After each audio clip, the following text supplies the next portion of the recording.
Règle numéro 1, dans votre démarche d'inspirer, faites exister vos idées. Je suis Vévet Soko, femme de lettres, conférencière et auteure. Bienvenue sur I Need Air. Alors, on respire un bon coup, on se range du côté de la vie et c'est parti.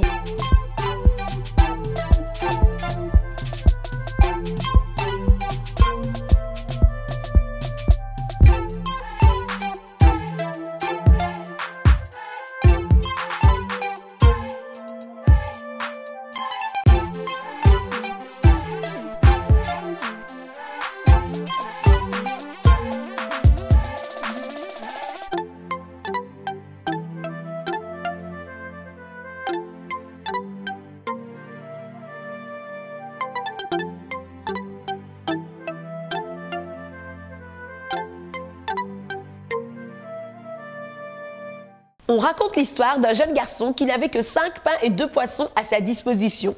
Non loin de lui, une grande foule reposait affamée.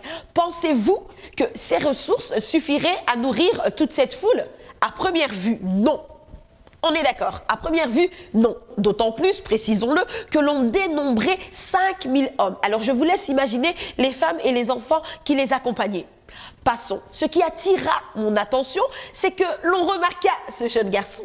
Qu'avait-il de si conséquent, me direz-vous alors? Et pourtant, on remarqua ce jeune garçon qui n'avait que 5 pains d'orge et 2 poissons. On le remarqua, oui, bien que l'on ajoutât, mais qu'est-ce donc 5 pains et 2 poissons pour tant de gens? De vous à moi, on pourrait également se poser la question. Entre nous. Très bien, entre nous, d'accord? Alors, quel est mon point? 1. Bien que très peu, Jésus est en mesure de multiplier vos faibles ressources à sa disposition pour le bonheur d'un grand nombre. 2.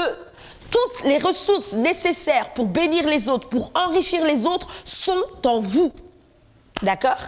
3. Il n'est pas tant question d'avoir peu, non. Il est question d'avoir ce qui est nécessaire. 4. À la disposition de notre Seigneur, vos faibles ressources contribueront à provoquer des miracles pour notre génération et les suivantes.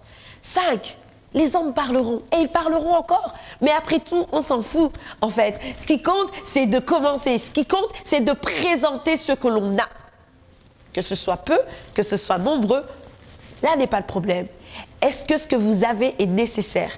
Il est temps d'observer, il est temps de faire une introspection et de prendre conscience qu'il y a un besoin et de répondre à ce besoin. Ce jeune garçon répondait à un besoin, celui de la faim.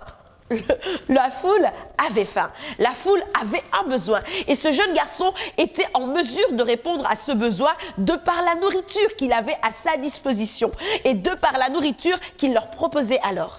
Alors, dites-moi, que proposez-vous au monde? Qu'avez-vous de nécessaire? Qu'avez-vous d'utile pour le monde?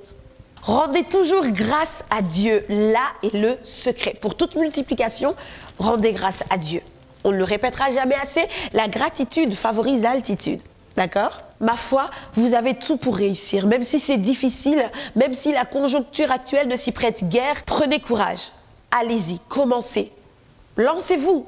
S'il le faut, arrêtez. Je pense que ce qu'il nous faut à chacun d'entre nous, c'est vraiment l'audace du ciel, l'audace divine, qui nous donne d'y aller, qui nous donne de prendre ce risque qui quelquefois nous fait bien peur, qui nous donne de poser le pas vers cet inconnu qui finalement bénira et enrichira tant de gens.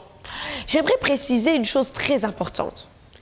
À nos yeux et aux yeux des hommes certainement qui l'entouraient, ce jeune garçon paraissait seul. Mais laissez-moi vous dire qu'il était en réalité escorté par le divin potier. Il était escorté par le divin potier et ce qui arriva étonna le monde. Ce qui arriva contribua à rassasier le monde. Ce qui arriva contribua à faire du bien à quelqu'un. J'aimerais vous dire que vous n'êtes pas à l'abri des calculs divins. Vous n'êtes pas à l'abri de ce que Dieu peut faire, de ce que Dieu veut faire, de ce que Dieu a prévu de faire avec votre vie. Alors, arrêtons. Je m'en repens quelquefois de ne regarder qu'à ce que j'ai, de ne regarder qu'à ce que j'ai qui, à mes yeux, est très peu, de ne regarder qu'au fait que je sois seule, en fait, que finalement, je suis seule. Mais j'aimerais vous dire, regardez à Jésus. Et j'aimerais aussi vous préciser qu'il est important de donner. De partager. Chers internautes, les amis, c'est l'audace divine qu'il nous faut. La compagnie du Saint-Esprit ne nous fera jamais défaut.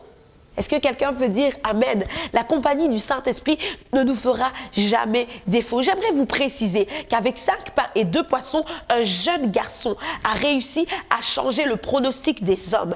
Un jeune garçon a réussi à rassasier toute une foule. Et laissez-moi souligner que le reste de ces pains constitua 12 paniers de morceaux de pain. N'est-ce pas incroyable? N'est-ce pas magnifique de constater que nos ressources, notre avoir à la disposition de notre Seigneur pour le bien des autres contribue à faire des miracles pour notre génération et les suivantes. C'était juste ça que j'avais envie de vous partager. Ne sous-estimez plus ce que vous avez, mettez-le à la disposition de notre Seigneur, donnez-le aux autres et observez.